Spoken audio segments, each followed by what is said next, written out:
Yeah, it really is. I feel like sometimes, everyone means well. They want to see mom and dad move. They want to see this, but there's some friction sometimes, and I think it's just working through that is it's not easy.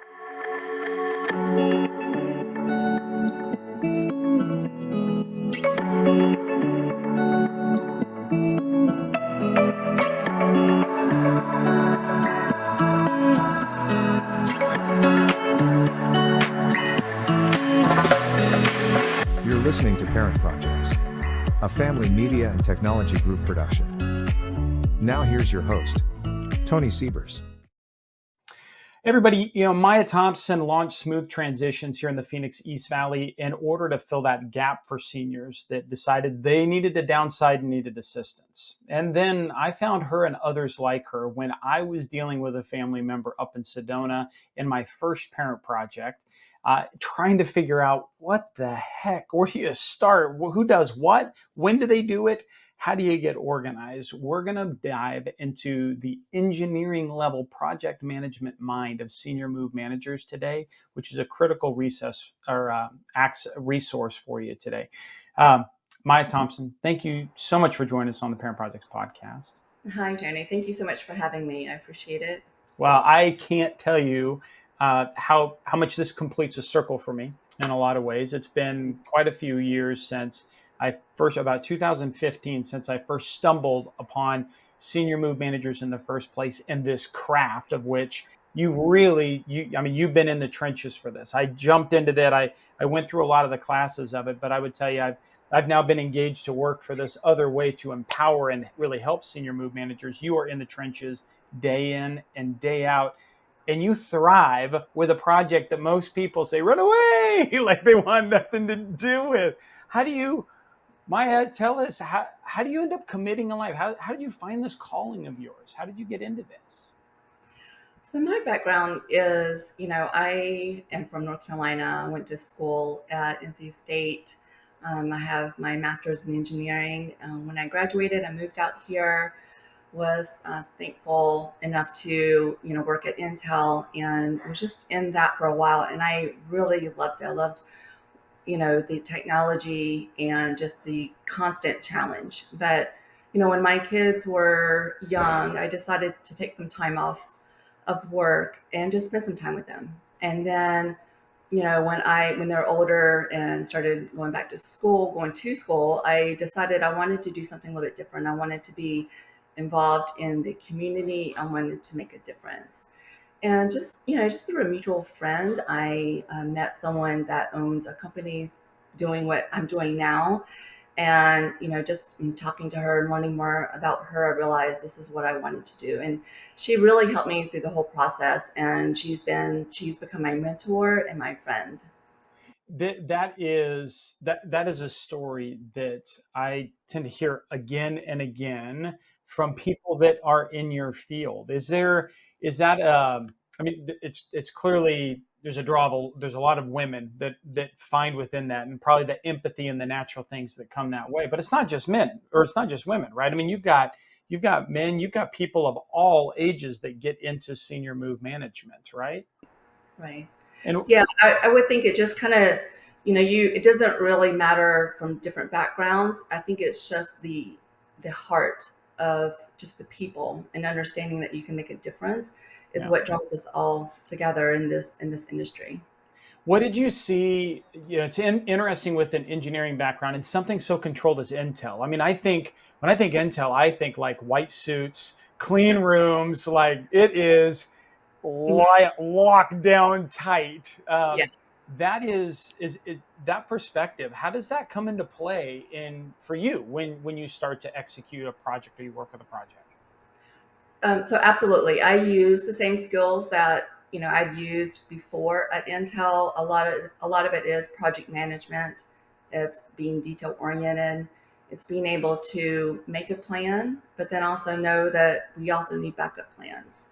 And so, in doing all that, I feel like we're able to, look at our project, be with our families that we're working with, streamline the process so it's not so stressful for them, I'm looking at, the cost for them, trying to reduce the cost, make our time really efficient with them. So I think a lot of the skills that I learned before and just through my background, we're able to apply that to what we're doing today. Well, and that efficiency's got to be huge in business, like an Intel or something like that.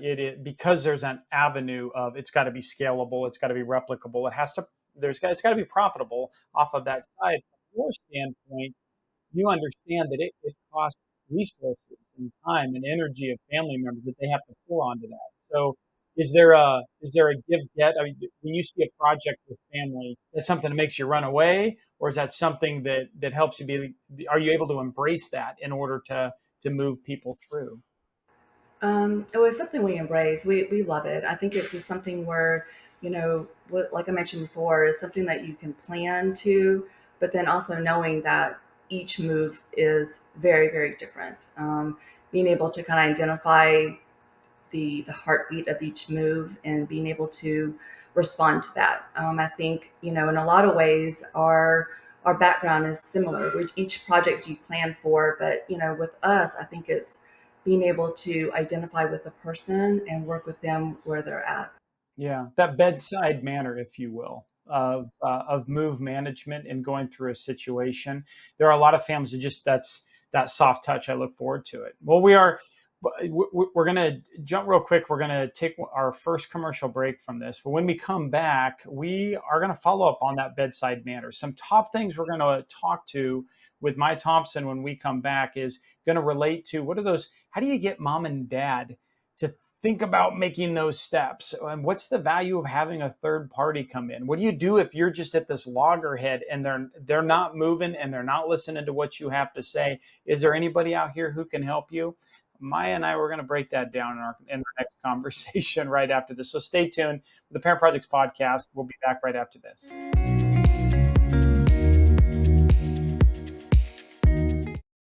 And welcome back. This week, we're breaking down senior move managers. What are they? What can they do for us? How can they help us get through this loggerhead that we might be at with mom and dad when we sit and look at that 5-bedroom house or maybe that pool and we realize that it's got a few more dangers than practicalities left in it for the family? Mai Thompson's joined us with smooth transitions in the Phoenix East Valley. Hi, Mai. Thanks again. And I'll continue to do better. I'll leave my off the backside from our AI solution off of there that keeps ramming through my head. We call our AI Maya, and it will take me a matter of time to get there. Sorry, Mai. So senior move manager. It's actually seems like once you get into it, it seems like, well, why would anybody have to have this explained? Like that just it makes a lot of sense to us. But man, I think back the first time I looked at it and I'm like, I don't know what a senior move manager like does. I don't know why that doesn't connect. Maybe it's where our brains are at that moment. The first time you see it, you're thinking, oh, it's I don't know. I don't know. When you go to explain to somebody, how do you like to explain best? What does a senior move manager do? Okay. So, senior move managers, what we do is we specialize in helping seniors, aging adults, and their families with the physical and emotional aspects of downsizing and moving. So, typically, a lot of our clients, they've lived in their home for 20 or 30 years, and it is full of memories and items that they're very, very attached to.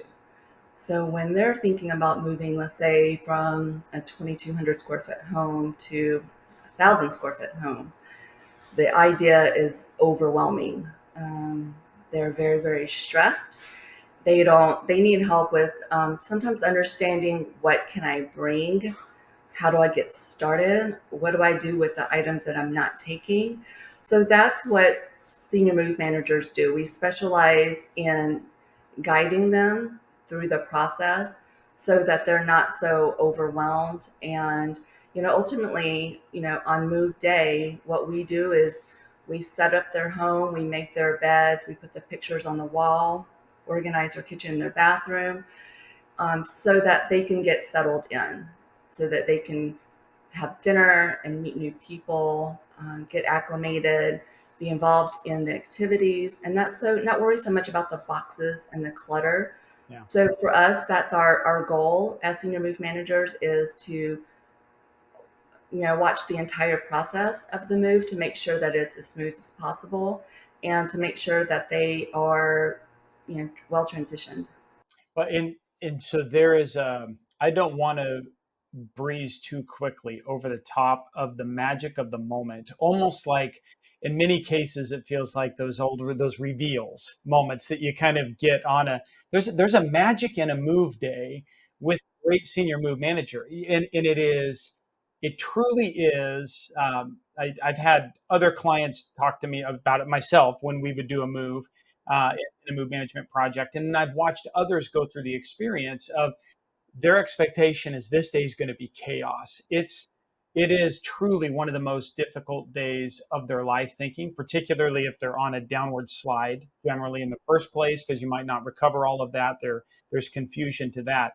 But there are some amazing tricks that senior move managers have that make that day as awesome as I'm trying to think the welcome home, the show where they do the big reveals. And the guy'd run around, right, and they'd see the old house before, and then the makeover, the extreme makeover. I guess that's what I'm thinking about, those extreme makeover Mhm, videos.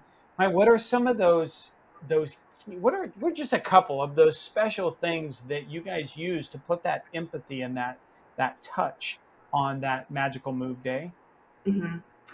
So, and I would agree. I think a lot of it though is not just the on that day; it's the Oh, pre-planning, all of that. I think that is where all the hard work, all the planning, all the tears, the storytelling, the hugs. I think the accumulation of all that is what leads up to that magical day. And I think a lot of people just go about it a little bit different.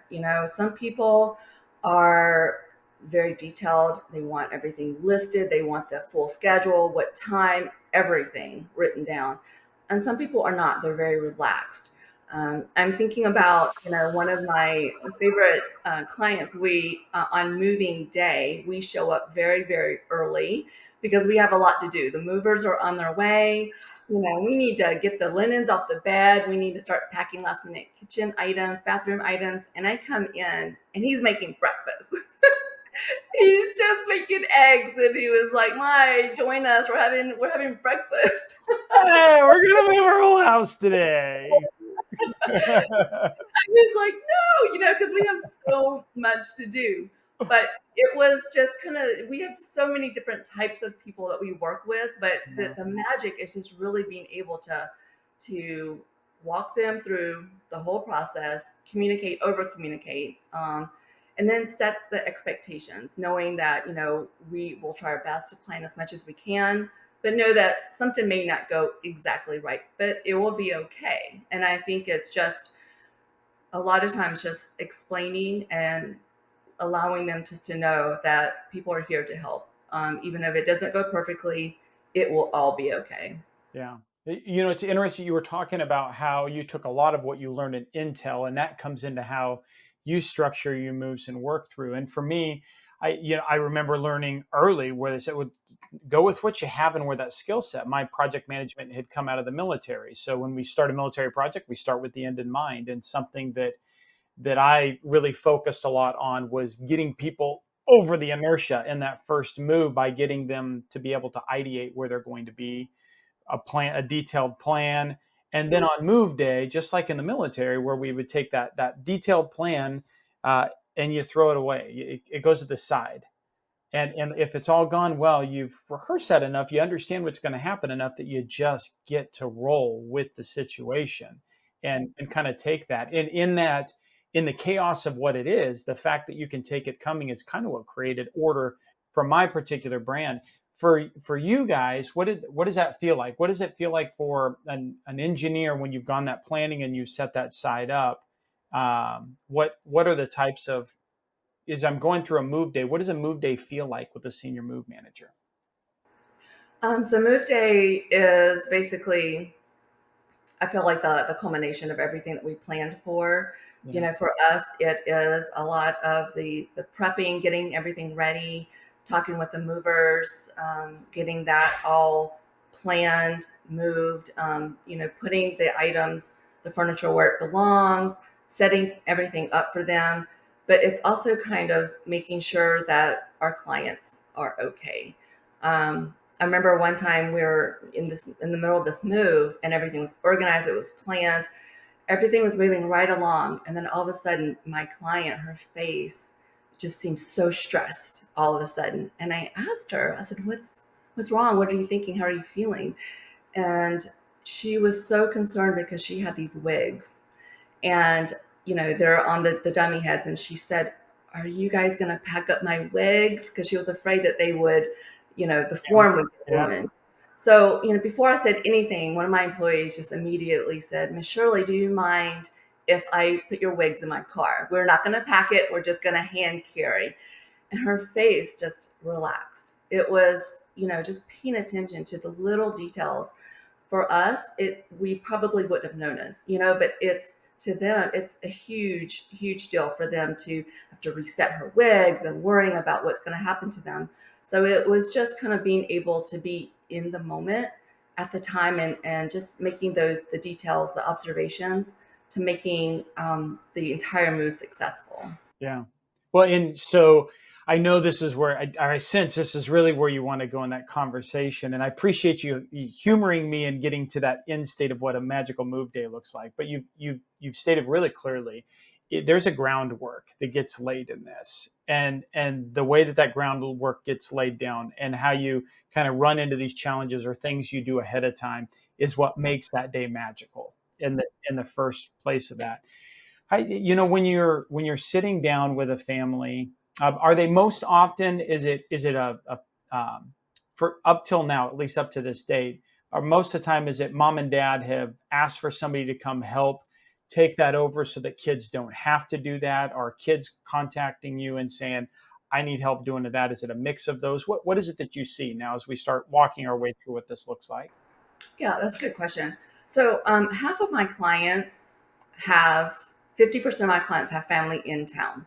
So they're not able to help, whether, maybe their families are busy with their own families, or maybe due to medical reasons, or maybe because they don't want them in the trenches being involved in all the decision making. Yeah. So a lot of the times, our clients are coming from just the seniors asking for help, knowing that they do have family in town if they want it, but just preferring just to have someone neutral, someone like us, come in and help. And then sometimes there are family members that come, the adult children contact us because they sense that mom and dad are going to have a really stressful time. We need help with this move. We've never done this before. We need someone that's experienced and can guide us through the entire process. So it's both ways. I have like a mix. Yeah. Okay. So that now we get into that moment. You sit down, you're working with the family. What is for you? What is the first thing you like to walk through with that family when you're having that, when you start having that conversation to get their mind out of that 5 bedroom, 3 bathroom house, and now they're going to go into, let's say we're not going, maybe not to a senior assisted living, but let's say we're trying to downsize ourselves into that next Alamo that they're going to ride it out for a good period of time. Like, I think it's probably important. We have to go so many different directions. Let's kind of put some let's put something around that. What are some of the things that you like to have conversations with them about when you're now to start moving steps forward? What's some of the first things you do? Right. So when we meet with them, some of the things I'm trying to get a feel for is, how are you feeling about this move? Some people are excited, they're ready to go, and some people are concerned and worried. And so I'm trying to figure out, what are the one or two things that's holding you back, that's keeping you up at night. So if I could address those items, and for some people it could be my furniture, it could be, it is they're antiques, I don't want them damaged. It could be something like that, or it could be, I feel overwhelmed because I have so much and I love all my stuff. And just the idea of having to pare down my items really stresses me out. Yeah. So it's a multitude of things where I'm just trying to get a sense of what the family is concerned about, what the seniors are concerned about, so I can address it when I come and meet with them. Yeah. And I know a lot of times I would talk with goals to figure out where the family sees themselves. Is there something they still want to accomplish, particularly if I remember one project I had, she was overwhelmed. One of the rooms that overwhelmed everybody, and actually is probably the reason that we got the call, was a sewing room that had hundreds of bolts of fabric, right? And everybody's like, well, we got to get this down. It's got to get smaller than this. Everybody could understand that there was going to be, even mom could understand, yeah, it's going to be a smaller footprint. I don't need all of this what's out there. But her hang up was that every single bolt represented a project that she was realizing she wasn't going to get to do, that she had always expected to do. And I found I remember that project sticks out in my head because it was the connector to other projects I had seen of stuffed attics and of all these other, like, unfinished, like that closet that's got that stuff, and of all these other unfinished projects, or even dad and his projects out in the workshop, or what sits out in the garage, and the half finished pieces and scraps of stuff they go to something that has to be fixed in the house, right? And of course, he's going to tell you can't sell the house until it gets fixed, so it has to stay there. And this is going to, right? Clearly, you've never heard any of this before. so, it's in that chaos where all of that came through. I'd gotten great. I'd reached out to a friend, which is another great thing I like about SMMs, is the network. You talk about this mentor. I reached out to a friend. I'm like, hey, Matt, you ever dealt with this in a time, and what did you do off of this?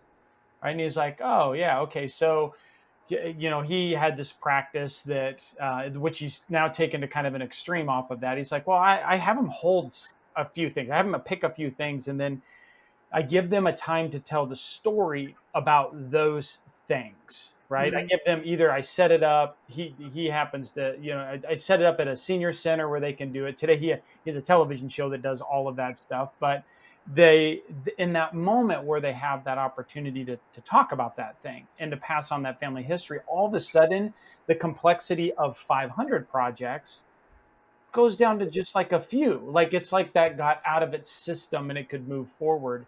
That isn't a really emotional thing. What are, you obviously, there's a big key of doing that. What are, I guess, any that stand out in your mind that you could go through, or other things like that that you're looking for when you're sitting down with the family? You run into those first roadblocks, Mhm. little things like that that families might be able to try to do, whether it's, to give their family member an outlet for that. Anything like that that you've seen? Yeah, so there are so many different stories that I'm thinking about, but I think, for one, there was a gentleman that we moved, and one of his biggest concerns is, his wife had passed, and he had this special memorial for her with pictures and just things that she loved. And for him, what was really important was if we can duplicate that look. And so, being able to let him know that this is really important, and to be able to duplicate that look. And sometimes we do often do this, especially for families that do have dementia and things like that. We try to, make the move not so stressful by, doing as much as we can so that it's not so chaotic, or unrelatable whenever they get to their Right. new home. Right. Those are like the forks, taking pictures of the drawers, forks on the right side, right? That triplicate, or that, it's escaping me right now, the term off that, but those pictures that have always hung in that one particular order. Yeah, those are awesome skill sets for that. Okay, so he was really concerned with that. Man alive, holy cow! You're talking about like yeah, this is the memorial wall for a loved one. No pressure. Good Lord. Okay. Okay. First of all, I don't want to drop or break it. In addition to all of that from the outside, but capturing the moment and the reverence, even in moving that, I think of reverence like in taking a flag down or something like that. How did you tackle a problem like that? We were just able to really talk to him, kind of identify where he wanted this memorial, because once you move from A to B, sometimes you don't have the exact setup, but Yeah. just being able to work with him and figure out what are the most important, because it was a lot. What are the most important pieces here? And we kind of just worked it out, and it looked beautiful. He was really happy. And I think it sometimes it's not just the exact way it has to look, but like you said, it's the essence. It's the idea that she is coming along with him. Yeah. You know, Sometimes when you're starting fresh, you need that, especially, his loved one.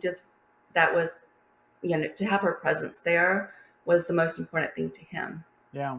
One place that I find a high value to in applying that skill set in the SMMs are if a real estate agent takes point and often comes in. And I know present company excluded. I know your husband is also does real estate within this realm, and I value very much the SRES look and those that work with other accreditations.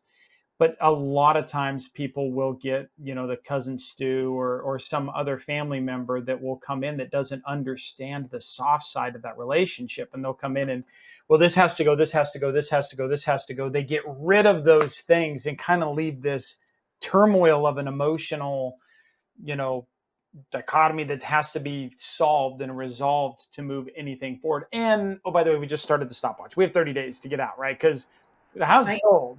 This is coming out.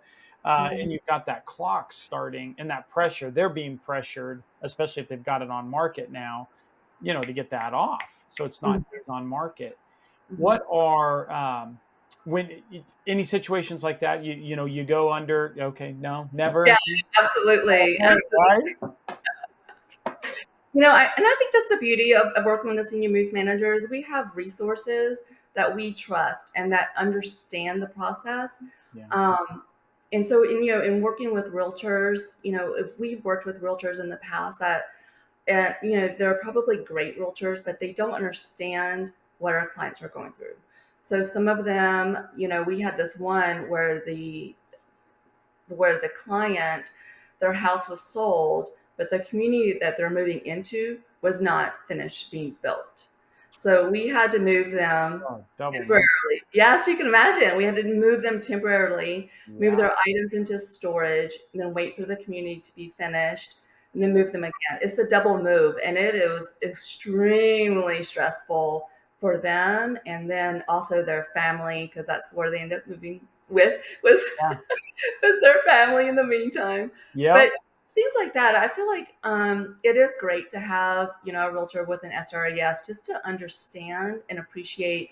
It's not always about selling the home quickly. It's about, again, it's the person. It's about understanding their situation, what they're going through.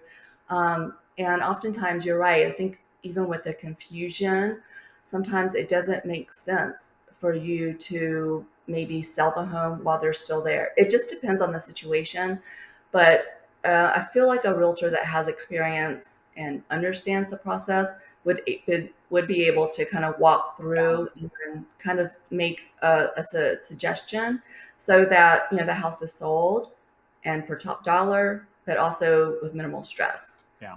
So yeah, I agree. And I think there is a great art to that. So especially for real estate transaction, when we're talking about maybe a final major real estate transaction, there's a lot of complexities that I've seen now over the years in those. We've seen transactions where the seller had never ever done a real estate transaction in their life, right? Because their husband bought the house 50 years ago and they weren't involved against that. But now they've got it. Husband has passed away. And it is the first time they're even trying to do what a real estate sale is, on top of having, age and the pressures and the move and the downsize and all of that.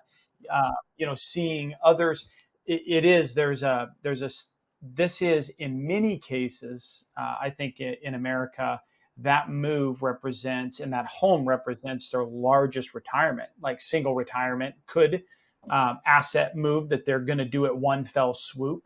unless they had some major windfall of a stock or something else that came in. This is a major windfall that's going to come through, and that's stressful to move and to land and to plan and work into, especially these days, right? And where all that's going. So having a move manager in that particular case provides some ability to give like a predictable runway of model and know that you've got another group committed to being able to hit kind of that timeline and that target. They have other resources they can call on if things get shady. um, those are things that I've seen a lot of value against. How do you work, how do you work best with a real estate agent, when maybe even with you and your husband, when you guys tag team or work through one, or any of the real estate agents? What are some of the key things that you end up doing as a senior move manager with a real estate agent? So we work with a lot of real estate agents. I think the main thing is for me to understand what they're looking for. Sometimes the realtor does think, based upon the finances and stuff like that, they're asking us to help declutter the home. It has photos everywhere of all the of all the travel pictures, and they're just kind of asking us to help declutter the home, make it not so personable. So we would help with that. Sometimes they would ask us to maybe go ahead and move them, clear out the home, and then get it cleaned professionally so that they can take listing photos. So we are really flexible. It just depends on the real estate professional and what they think is best in this case. Yeah. Well, and then being able to help read and go back and forth between, with that soft skill, I think, between that family, and explain to them what they need as they're working through that. That's got to be a lot of value. Yeah, yeah, it really is. I think it's the dynamics is really, really important. And just being able to work alongside them so that we're all on the same page. I'm communicating the schedule, which is really, really important, why we're doing this. Oftentimes our clients just forget. It's just so stressful that they cannot remember. And it's just kind of keeping on track. If this is when we need to move by, then we need to start, sorting and planning ahead and kind of keeping the momentum going so that they're not overwhelmed a couple of days before the actual move. Yeah. There is, I'm going to go out on a limb. I know the answer to that, but you stay in contact with a lot of your clients after the moves, I take it. I do. I Yeah. do. Yeah. And what are some of the top things that the parents tell you afterwards, when they give feedback afterwards? Yeah, a lot of the families that we work with afterwards, they always tell me that they have learned so much through the process of helping mom and dad downsize and move that they went ahead and cleared out and purged and sorted out their own home because they didn't want to do this to their kids. And I hear that over and over again. Yeah. Sometimes they would even ask us to help them declutter their homes, just because they don't, I think because they have an appreciation for space and realizing that, mom and dad thought that I wanted all this. Well, I'm thinking my kids want all this, but it's that they're realizing, that's not the case. And so it's been great just to kind of keep up with them and kind of see what's going on. But just that relationship is important, and just kind of the updates of how mom and dad are doing. It's been great. Yeah. Well, I know my children are banking on my Hummel and Beanie Baby collection. So I am ensuring it goes nowhere. It is nice and protected. It is interesting when you get in here in this project. In ours, we're in a really small town that the family has been since the get-go, founding of churches out of the family. An attic is just full of incredible history, and it does take time to determine who in the family wants that. And I just last night we were coming back from a wedding, and listening to difficulties of when it wasn't handled well by one family, like they were trying to get through it. And I'm thinking in the back of my head, I've seen this play out, and so I understand the frustration with the family members who are like, well, it just came in and it could have gone together so much better, and they were selling stuff they didn't want to sell. And I'm like, yeah, I can understand that. But I'm just kind of thinking to myself, oh my gosh, like I've been there and seen what that looks like when they are in, it's not drinking from a fire hose, it's drinking from a hydrant. of what are you going to do? How does it come at you? And a difficult time to communicate as a family, because you're just 100% of your time is consumed with the task that's at hand. Then you layer on your own emotions and how you're feeling about it. Hopefully, you're aware of them. Hopefully you understand what it's doing to you. Let alone now to be checking in with people to your left and right. That seems to be a huge challenge of families just getting along and talking with the family members and getting through that. Hmm. Yeah, it really is. I feel like sometimes, everyone means well. It's, they want to see mom and dad move. They want to see this, but there's some friction sometimes, and I think it's just working through that is it's not easy. So yeah, I understand. Yeah, not easy to downsize, not easy to get the reference. Actually, we're going to take this one commercial break, and so stick with me, my don't take off. And those of you that are home watching, you stick with us too. Don't you take off. We are going to be right back after this, where we're talking with Mai Thompson from Smooth Transitions in the East Valley out in Phoenix about smaller spaces for senior living. And next, we're going to go through some of those tips and tricks in using a third party to come bridge the gap and handle some of that communication in the middle of all of that. So stay tuned. We'll be back right after this. And welcome back. Smaller spaces for senior living. And Mai Thompson with Smooth Transitions in the East Valley out in Phoenix is walking us through and helping us today understand how we could maybe lean on a independent third party to come broker peace or help us find a way into kind of calm when things are hard. Again, thanks for joining us this week on the show. I I think about well, even in like faith's a big part for me. So I think even biblical passages, right? Even Christ went home and nobody gave him the time of day, right? Like, who are you? What are you doing? How are you going to tell us what's going to happen? Families, it can be really difficult, especially if we laughed about it a little bit earlier. You're that 17-year-old that crashed the family car. And that story every time just happens to be what everybody brings up. Or maybe, you're trying to guide into this and you've had a couple of bankruptcies or a bankruptcy underneath your belt, or a difficulty working off of stuff. And you're still trying to advise and work a parent. What can third parties, what can senior move managers do to help families that are having a difficult time getting on one sheet of music? Well, I think there's so many advantages to working with a third party senior move manager. Number one, we are neutral. We are able to kind of talk to the families. We are able to diffuse the stress sometimes. If mom and dad are upset because their kids don't want the china, then I can talk to her about that. I can explain, it's not personal. And so that's one benefit, is being able to be neutral. And then the other one is, when we talked about move day, for example, and the stress of that, when we are able to do the work, it allows families to spend that quality time together. Mm. Whether they're going to take mom and dad out for lunch, maybe they're maybe involved in other activities to help them get settled in. It just gives them a little bit more bonding time. The other advantage is, because we're able to streamline this process so much, we actually can save a lot of stress.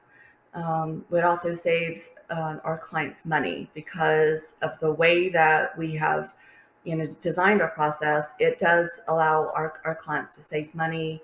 And even working with a referral list and people that we trust, it helps our clients so they're not interviewing all the different people and trying to figure out who should I work with, who's the best. I mean, I won't even, talking about even movers, I've talked to people who have unfortunately gotten scammed when they're thinking about, an out of state move. And, I was not involved in the decision-making process, but the families, went and, looked at different movers and just got scammed. And so, things like that, that's what we're trying to alleviate, is just making, connections for them so that they can have a successful move. And then also, we are bonded and insured. And so everything that we do, we try to make sure that we treat our clients' items with as much care as possible. But just knowing that, that we are trusted. I think that's the main thing, is knowing that, if it's not your children, then there are other people that could help you, that you could trust, and that would, want to see you succeed and move and have, be settled in and not so stressed out in your move. Yeah. The insurance and bonding that you talk about is something that I see, it really a lot, oftentimes that will fly over the head. And I hear you talk about what that means from the inside of the business. I've really learned, at Parent Projects, as we go through the verification process, it brings a level of accountability, right? Those businesses that have it are businesses that are standing and saying, "Hey, I have a way, I have a way to be held accountable," as opposed to one who doesn't. There's nothing you could do. There's no recourse other than maybe to get on there and until you get booted off of social media because you put something nasty on there, right? They're just gonna now you got that problem going on and you're kicked off X. But those are, but you stand accountable, and I love that.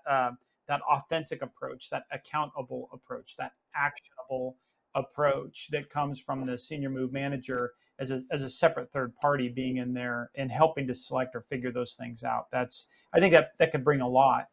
Uh, challenges in things that go wrong during the projects. The boy, finding stuff coming across really sensitive items. There's one we have come across, and I know that in moves that we've run, we've come across sensitive items that belong to mom and dad. Mom and dad didn't know where they were at. They knew they're in the house. They're in the house someplace, and they didn't want the kids to come across it, whether in some way, shape, or form. And that, like, one client paralyzed, absolutely paralyzed with fear, refusing to move out of an unhealthy situation due to not knowing how they were going to handle that particular situation. Those types of things too. Anything like that that comes to mind too that you guys have run through? I think so. What I'm thinking about is, there was a move that we worked on, and they had four siblings, and each sibling came, lived with their parents for 1 week as they're sorting through and kind of deciding what they wanted to keep. And so, each family member came through, and so after 4 weeks, it was time to move mom and dad. So we moved them, and then with the remaining items, we were able to find really valuable jewelry Yeah. that was missed. There was a jewelry box, but you had to know that there was a special compartment. Within the special compartment, there was just that was where all the jewelry was at. Yeah. Because I knew they were looking for it, and they couldn't, they got what they could, but they, so I sent them I was just joking. I just sent them a picture of all the jewelry, and I said, "Hey, did you guys actually want this?" Or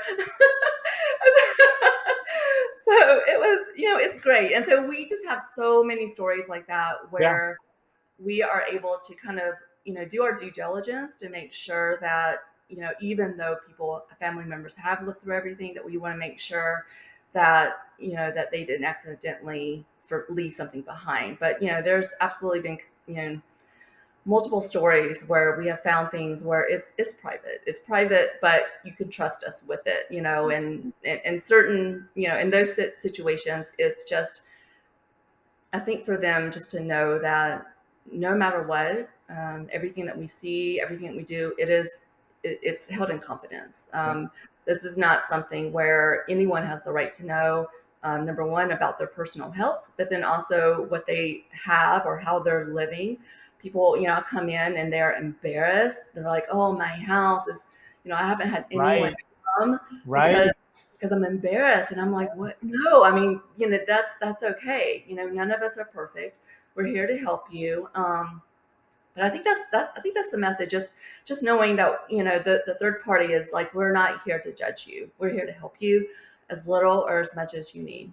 And it's one thing to hear your kids say that, and their kids probably mean it. We probably mean that when we go into that. It's just very different, I think, sometimes in practice for people to accept that and to see that. And I confident I'm confident I'd have the same problem with my kiddos, at the same level. And I know there are some things that I want them to do. They can go dig up my yard and fix a sprinkler system as much as they want. Like I'm happy to have them do that, right? There are other things that I know I don't want that on them. And even if they're coming from a good spot where it's ways that they do want to lean in, it might make more sense maybe for me just to have that third party there to help broker that and bring it out. Yeah, I love the approach.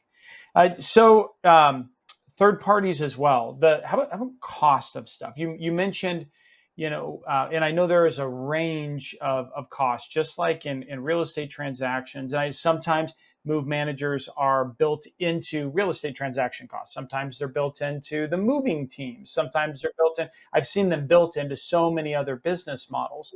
But you alluded to being able to save money, being able to save time, things like that. What are some of those? What are some of those considerations that families should be having in order to save that money or to save that time by hiring a third party?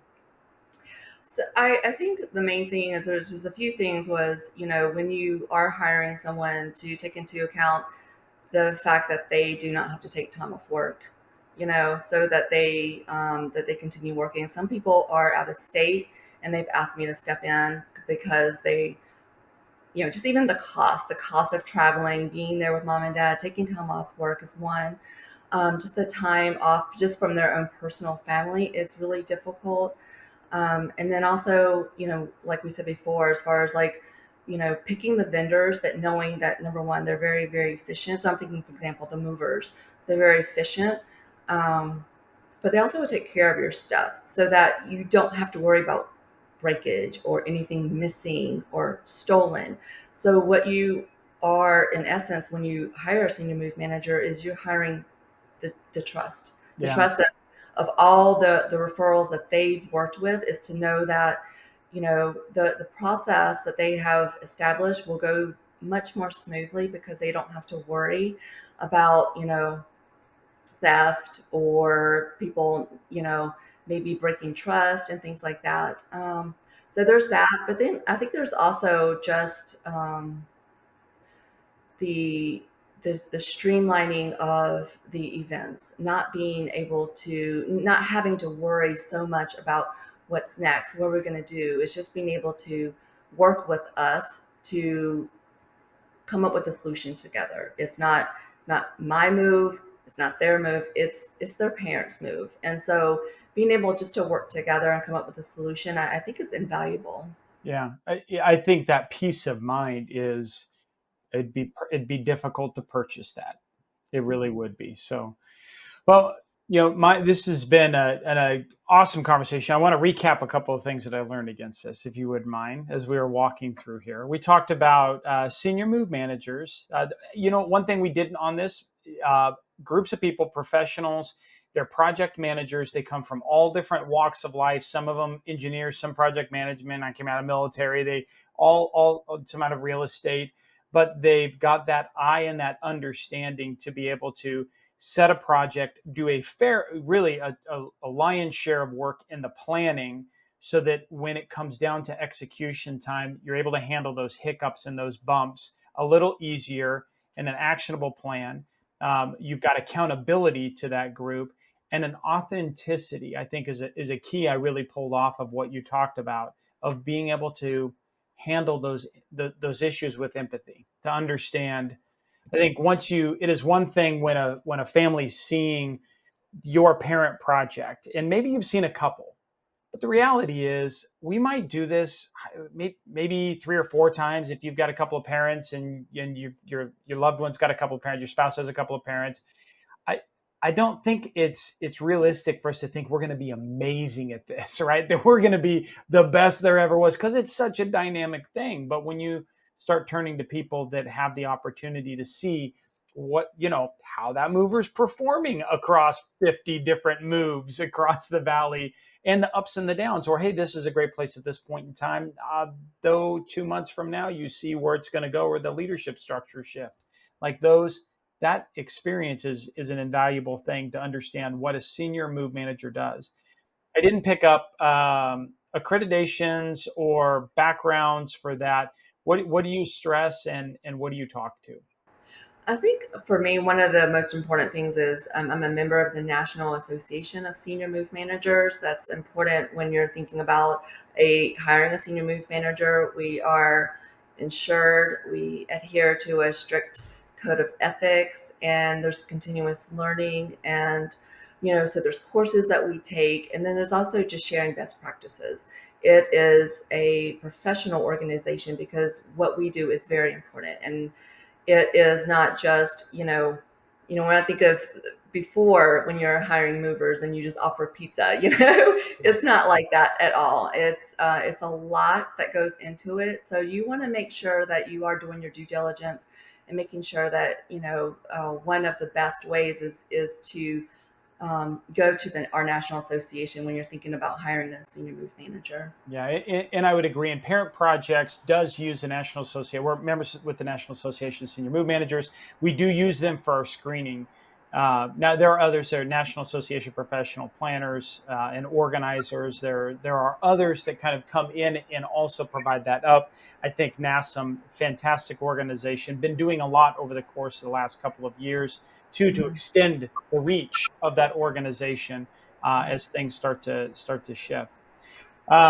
We got into, we talked a little bit about getting over some of the different communication problems, or some of those top issues that become sticking points when move day comes about, or where they might get stuck, some of the techniques that you use for getting them unstuck. We really closed a lot on the value of a third party might be able to play in doing this. I think of one. This is probably a perfect time to bring that up. A good friend, a senior move manager, was reminding me when we were thinking about how do you explain what it feels like to run into this and want to do this, but then decide maybe I got to tap out. Like maybe this is a little much for me. And they were reminding me of, we both have quite a few kids, and they reminded me, they're like, do you remember when you had that first kid and you were like, I'm going to make baby food. I am going to make baby food, and I am going to go out, and I literally, no joke, I bought hundreds of dollars worth of baby food making gear. Like I had grinders, and we had presses, and we had mashers, and we had bottles, we had all this stuff. We had we removed things we actually really needed because we didn't have enough cabinet space, and that had to go in it. And then we planted this garden, and it was Oregon at the time. I don't know how people would even think about doing it in Arizona, but it was Oregon. We can grow about everything. I'm going to tell you what, that lasted all of maybe 3 months, maybe three months. And I was like, Gerber, what? Like who is, like, okay, I want a healthy version of it. What's Trader Joe's got for me? Right? Like where can I, you're trying to, there is no way, just you get into it and you have no idea. It's really hard to value the amount of work that goes in to creating a well manicured product or service. Mm-hmm. And you guys, move managers do a phenomenal job off of that. We love, that's obviously where Parent Projects looks to catch it. We look to help families that are in that, we're growing our garden and we're working through all of that. And that moment you need to tap out, just know you got a Mai who's sitting right around the corner. She's a connect button away, literally, from being able to stand into that gap for you. And at that point in time, you're not going to hold it against them. Is that right? Right. Okay. Absolutely. You will be there no matter how bad it got while you're trying to work your way through it. Absolutely. It is, it's a hard transaction. And man, boy, do I appreciate what you do and how you spread your joy really as you do it, Mai, and your time, your talents, and your treasures. Thank you so much for what you do in our community, and I really appreciate you sharing it with our Parent Projects community today too. Thank you for having me. I appreciate it. It was great.